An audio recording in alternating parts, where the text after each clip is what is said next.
مجھے ایک صاحب کی کال آئی, بڑی عمر کے تھے, اور ہم ایسی, ہماری جو یہ کرسی ہے نا وہ ایسی ہے کہ ہمیں لوگ آ کے بڑے باتیں بتاتے ہیں اور ہمیں بھی بڑی چیزیں سیکھنے کو ملتی ہیں. کہ وہ کہتے ہیں کہ میں نے 60 سال کی عمر تک نا قرآن نہیں تھا پڑھا, اور میں ذرا اس طرح میں نے چل لائف گزاری, اور میرا دوستوں کا سرکل تھا, وہاں گپ شپ ہوتی تھی.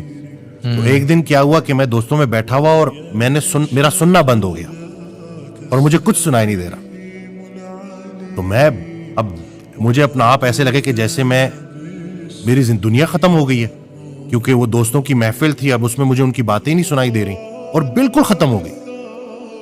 تو کہتے ہیں میں پھر, چونکہ میرے پاس پیسہ بڑا کچھ تھا, باہر ملک سے تھے وہ نا, تو کہتے ہیں کہ میرے پاس پیسہ بڑا تھا, تو میں جب ڈاکٹر کے پاس گیا, ڈاکٹر نے مجھے لا علاج ڈکلیئر کر دیا. جب انسان اس پوزیشن میں پہنچتا ہے تو پھر اس کو اللہ یاد آتا ہے. کہتے ہیں میں نے قرآن ترجمے سے پڑھنا شروع کیا, اور پڑھتے پڑھتے پڑھتے میں اس میں اتنا انوالو ہو گیا کہ کچھ ہی عرصے بعد میری ہیئرنگ واپس آ گئی.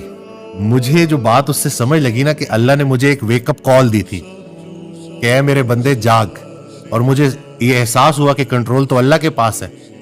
تو 60 سال کی عمر میں نے وہ کام شروع کر دیا جو مجھے بڑی ینگ ایج میں کرنا چاہیے تھا. دیر آئے درست آئے.